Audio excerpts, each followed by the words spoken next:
Siap.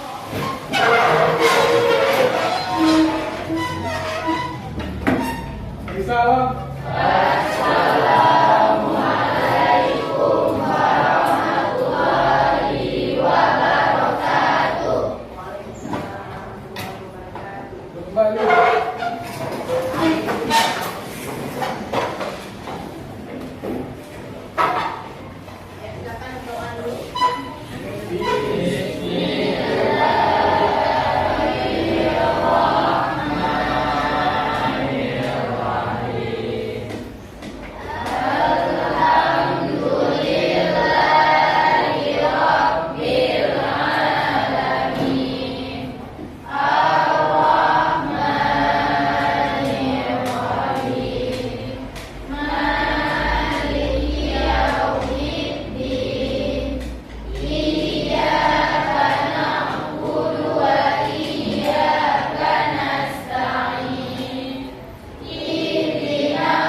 Indonesia. Setelah kita tahu teori-teorinya, jalur-jalurnya, kemudian kita akan lanjutkan dengan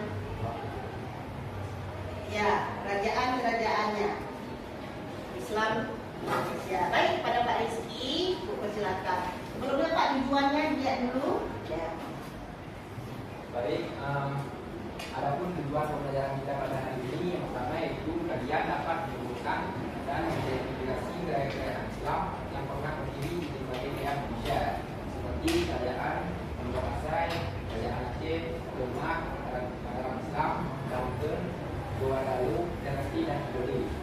Yang kedua, kalian dapat menjelaskan masa kejayaan dan kemunduran kerajaan Islam pada faktor yang mempengaruhinya.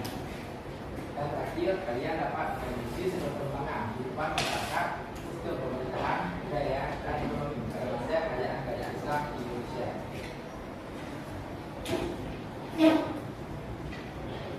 Baik, yang pertama kita bahas dulu tentang Kesultanan Sunda Pasai. Jadi Kesultanan Sunda Pasai adalah kerajaan Islam karena di Nusantara yang berdiri sekitar tahun 1270 di Aceh.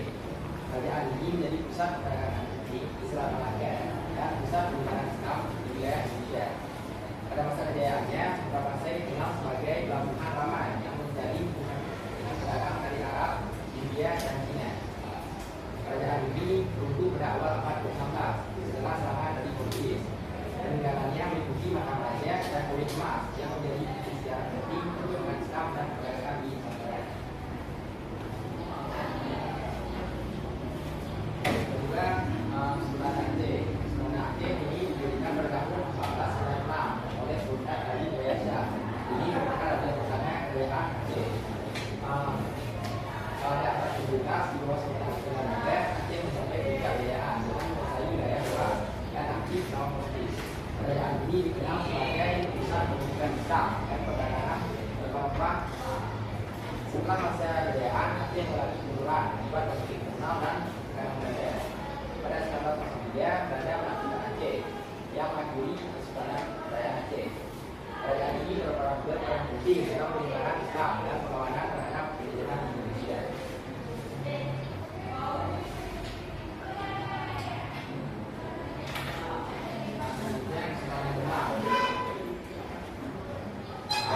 Kesultanan Demak ini adalah kerajaan Islam pertama di Pulau Jawa yang dimiliki oleh Raja Pajak pada akhir abad ke-15. Demak berkembang menjadi pusat penyebaran Islam dan perdagangan dengan dukungan Muslim. Pada masa Sultan Perdana, Demak mulai sebagai pusat jawab dan musim hospice dari Sunda Kelapa atau Jaya Kelapa. Kerajaan ini berperan penting dalam meningkatkan Majapahit dan menjadikan Islam di Nusantara.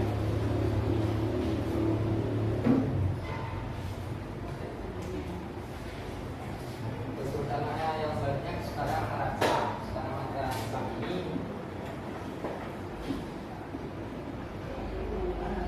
didirikan pada akhir abad ke-16 oleh Padupahan Senopati dan mencapai puncak kejayaan di bawah Sultan Agung pada tahun 1613 sampai 1649. Sultan Agung memperluas wilayah hampir seluruh Jawa dan lawan Persia Belanda.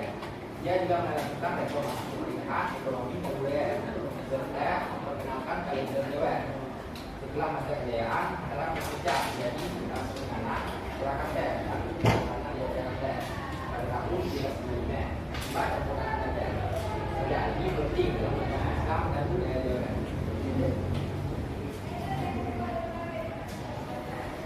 Selanjutnya, Sultan Banten ini didirikan pada awal abad ke-16 oleh Maulana Hasanuddin di ujung barat Bogor. Pada masa Sultan Hasanuddin Kayasa, pada tahun 1590 sampai 1583, Banten menjadi pusat perdagangan rempah-rempah dan menguasai jalur perdagangan internasional. Kerajaan ini kuat secara politik dan militer, namun kemudian lemah karena menjadi terkenal dan tekanan Belanda. Banten runtuh pada 1832 setelah menyerah kepada Belanda, namun tetap berperan penting dalam penyebaran Islam dan perdagangan di Nusantara. Selanjutnya Kesultanan Goa Dalu. Sultan Goa Dalu adalah kerajaan Islam di Sulawesi Selatan yang berdiri sejak abad ke-16 setelah kehidupan kerajaan Goa dan kerajaan Dalu. Pada masa Sultan Hasanuddin, kerajaan ini mencapai kejayaan sebagai pusat perdagangan tinggi dan kekuatan intelektual. Sultan Hasanuddin memimpin perlawanan melawan Persilatan. Namun setelah pertempuran panjang, dua kali kalah dan lagi menanjak. Pokoknya pada Abbas ini berperan penting dalam Islam dan perdagangan wilayah Indonesia. Dan terakhir Kesultanan Ternate dan Flores ini merupakan dua kerajaan Islam penting di Maluku yang terkenal sebagai pusat perdagangan rempah. Dan lagi didirikan pada abad ke-13 dan mencapai puncak kejayaan di masa Sultan Daullah. Menguasai wilayah luas dan melalui berdiri sejak abad ke-15 sebagai Israel menjadi aliansi dengan Spanyol untuk melawan Portugis dan Belanda. Juga Sultan ini berperan besar dalam penyebaran Islam dan sejarah perdagangan rempah di Indonesia Timur masih kolonial. Ya, ada berapa semua kerajaan yang sesuai dengan kerajaan Islam ada berapa di Nusantara? Kalau di Nusantara berarti seluruh dari Aceh, Jawa, Kalimantan, Sulawesi, ya. Sebutkan satu-satu.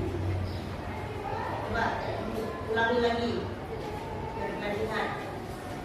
Yang pertama, ada tujuannya aja ini menyebutkan dan mengidentifikasi kerajaan-kerajaan Islam yang pernah berdiri di berbagai wilayah Indonesia seperti Samudra Pasai, Aceh, Demak, Mataram Islam, Banten, Gorontalo, Ternate, dan Timur. Berarti ya, dan tadi kan menjelaskan masa kejayaan dan kemunduran kerajaan-kerajaan Islam serta faktor-faktor yang mempengaruhinya. Kemudian analisis perkembangan kehidupan masyarakat dan sistem pemerintahan, budaya, ekonomi pada masa kerajaan-kerajaan Islam di Indonesia.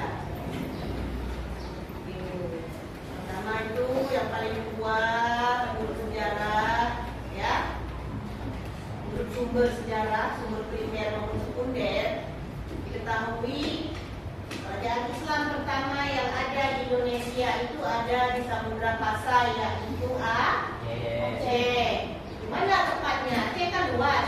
Aceh bagian mana ini? Nah, nanti cari literasi lain.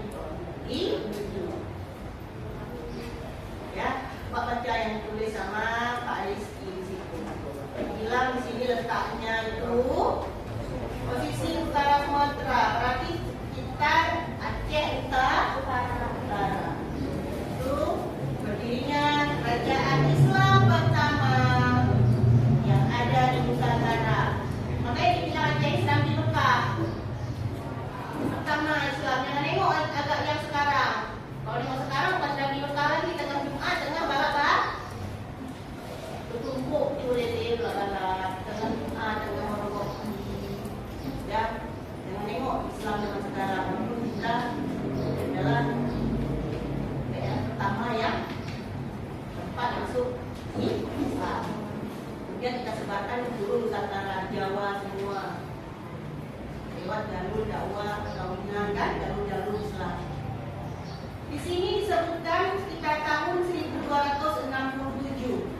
Kalau 1267 sekarang ini 2025, ya, kita lihat ini berarti abad ke-13. Kalau tahun 1200 berarti abad ke-13. Kayak sekarang tahun 2025 berarti abad 21. Nah, dia maju ya, kalau abad lebih maju satu. Bukan abad ke-12, bukannya 1200. Abad ke-13. Abad ke-13 sama abad 21 berarti berapa ratus tahun yang lalu? Ini abad 13 masuk Islam. Sekarang abad ke-21 berapa tahun yang lalu Islam masuk? 800 tahun yang lalu. 800 tahun yang lalu. Sama seperti hari jadi kota Banda Aceh dalam ratusan lebih ya. Kemarin tahu nggak? Hari jadi kota Banda Aceh itu 800-an lebih juga. Sama seperti Islam masuk ke Aceh. Itu namanya Utaraja.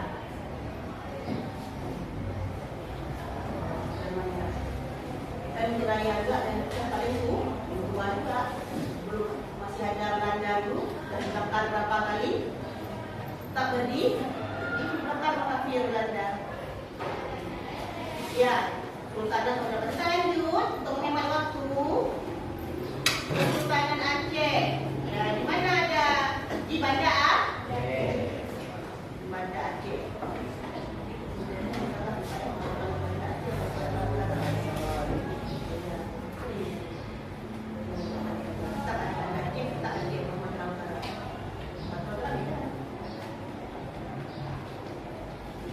Abad ke-17. Abad ke-17. Kalau di sini didirikan pada tahun 1400. Berarti abad berapa? 15. Udah luar 2 abad. Berkembangnya Islam Samudra Pasai baru ada Sultanan Aceh yang ada di sini pada Aceh. Bahwa Sultan Standar Muda Aceh Puncak Kejayaan ya pada tahun abad ke-17 ya. Kemudian itu udah 2 ya. Yang ketiga Demak. Letaknya di Jawa. Raden Patah.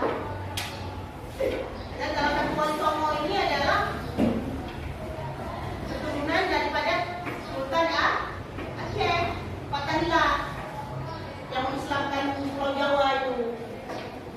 Keturunan dari Aceh. Kita yang sebarkan Islam di Jawa. Kemudian ada Kesultanan Mataram Islam.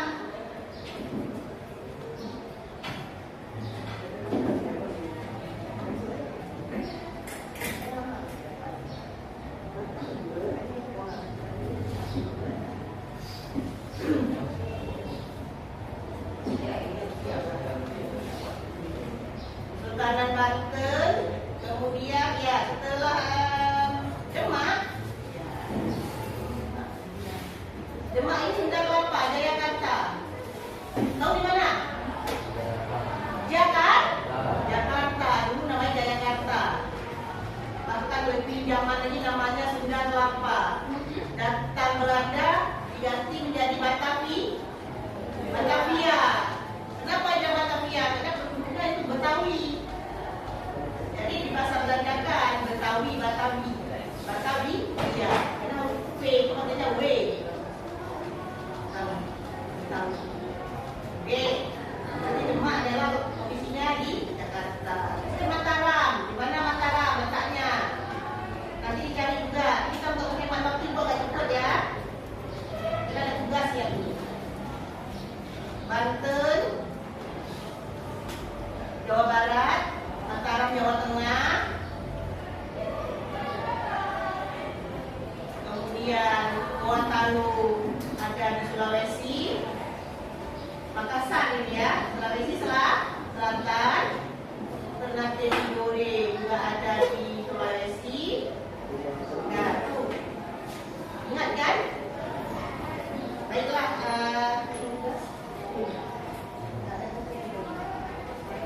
oke, ada materi nanti saya pelajari untuk menjawab soalnya. Silakan.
Dan apa faktor utama yang mendukung kemunculannya? Kerajaan Islam pertama di Indonesia yang dikenal secara luas adalah Kerajaan Samudra Pasai yang berdiri pada abad ke-13 di Aceh. Faktor utama yang mendukung kemunculannya adalah letak strategis di jalur perdagangan internasional dan memudahkan masuknya pengaruh Islam melalui para pedagang dari Arab, Persia, dan India. Ya, berarti di sini kan tahu lah kita ada belajar melalui jalur-jalur Islamisat. Ya, ada pedagang. Tadi sudah sebutkan. Ya, letak strategis.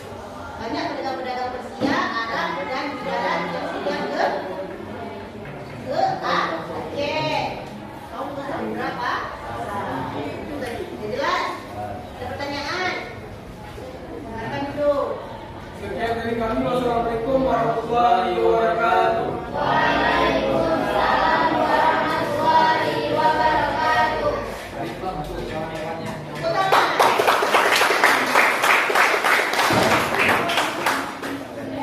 Sudah siap? Ya.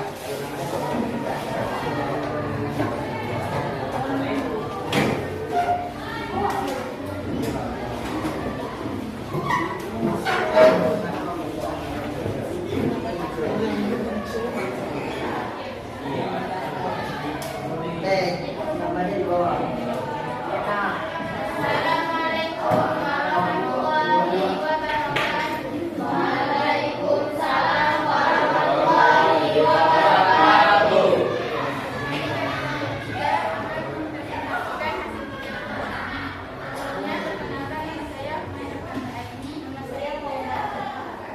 Soalnya menjelaskan bahaya Imam Malik Al-Sabeh dalam pemahaman dan penelitian di kerajaan Samudra. Jawabannya, Imam Malik Al-Sabeh berperan dalam pengembangan dan penyebaran Islam di kerajaan Samudra. Dia bukan hanya raja utama, tetapi juga seorang penyebar Islam yang aktif. Samudra Pasai sebagai masyarakat yang dikenal. Dia pun adalah peran utama Sultan Syarif Al-Sabeh. Satu penyebaran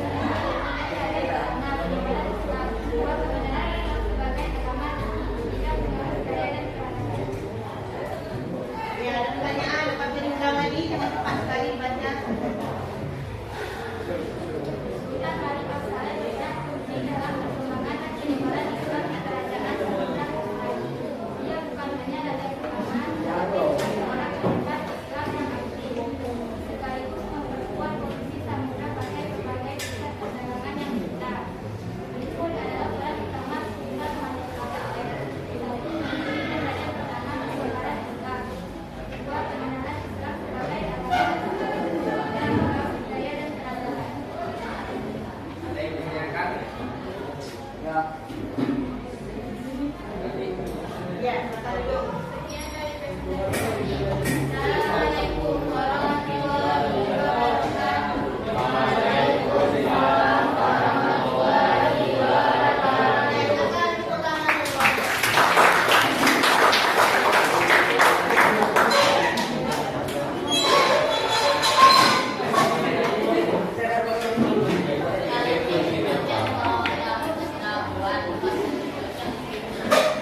Ya, silakan tepuk tangan dulu.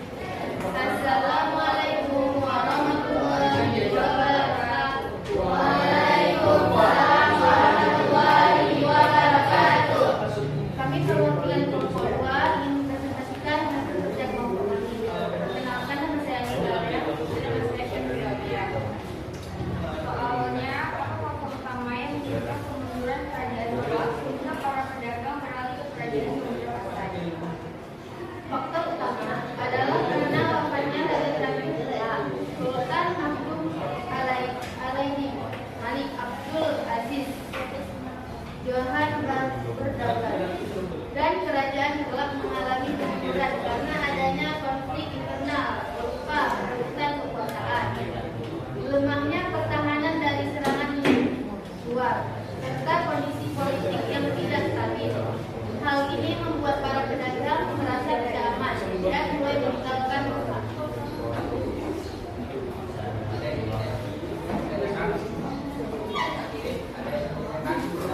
Ada yang ingin ditanyakan? Kawan-kawan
Adapun jalur-jalur perdagangan tadi yang kemarin kita bahas yaitu ada jalur perdagangan, pernikahan dan pendidikan.